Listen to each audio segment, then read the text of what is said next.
Penuntun Saat Teduh Gereja Kristen Jakarta, Rabu, 14 Mei 2025, dengan tema Cara Berelasi yang Diubahkan, terdapat di dalam Kitab Roma pasal 12 ayat 13-15, berbunyi demikian. Bantulah dalam kekurangan orang-orang kudus dan usahakanlah dirimu untuk selalu memberikan tumpangan. Berkatilah siapa yang menganiaya kamu, berkatilah dan jangan mengutuk. Bersukacitalah dengan orang yang bersukacita dan menangislah dengan orang yang menangis. Ada kisah tentang seorang ibu yang bernama Barbara Mangi yang mau melepaskan pengampunan bagi pembunuh putrinya. Setelah putrinya meninggal karena dibunuh, ia merasakan penderitaan dan duka yang begitu mendalam. Memberi pengampunan kepada pelaku pembunuh anaknya ada hal yang tidak pernah ia pikirkan. Setelah perjalanan spiritualnya yang panjang dengan Tuhan, akhirnya 7 tahun kemudian ia memutuskan untuk memaafkan Freud, pembunuh anaknya. Mangi berkata, "Saya hanya ingin membantunya memaafkan dirinya sendiri, dan saya merasa Tuhan telah bersama saya sepanjang perjalanan ini membantu saya mengampuni dia." Kisah ini menjadi perjalanan spiritual bagi Mangi, bahwa Tuhan mampu mengerjakan apa yang tidak pernah ia bayangkan di dalam hidupnya.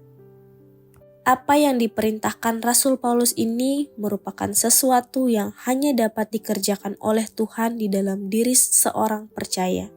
Ketika kita menjadi peka terhadap orang lain, peduli pada orang lain, dan tidak hanya mementingkan diri sendiri, itu adalah pekerjaan Tuhan di dalam kita, yang hidup dan mewujudkan kasih-Nya melalui kita. Murid Kristus tidak hidup terisolasi dan tidak peduli terhadap hidup orang lain.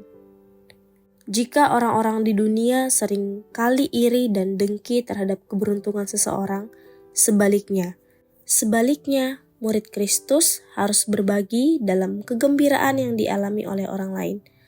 Hal yang sama berlaku untuk kesedihan. Apa yang mempengaruhi satu anggota tubuh seharusnya mempengaruhi anggota tubuh lainnya. Ketika satu anggota tubuh terluka, anggota tubuh lainnya harus berbagi dalam rasa sakit itu. Secara natural dalam kedagingan yang berdosa, tidaklah mudah bagi kita untuk melakukan firman Tuhan, terutama dalam bagaimana kita memperlakukan sesama, apalagi dengan watak manusia yang sudah rusak karena dosa. Maka dari itu, kita perlu berserah pada kekuatan Roh Kudus untuk bekerja di dalam dan melalui kita.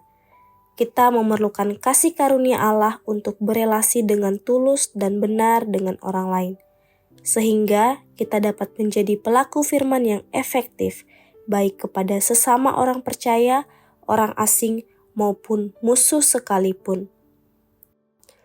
Relasi kita yang erat dengan Kristus akan mempengaruhi cara kita berelasi dengan sesama.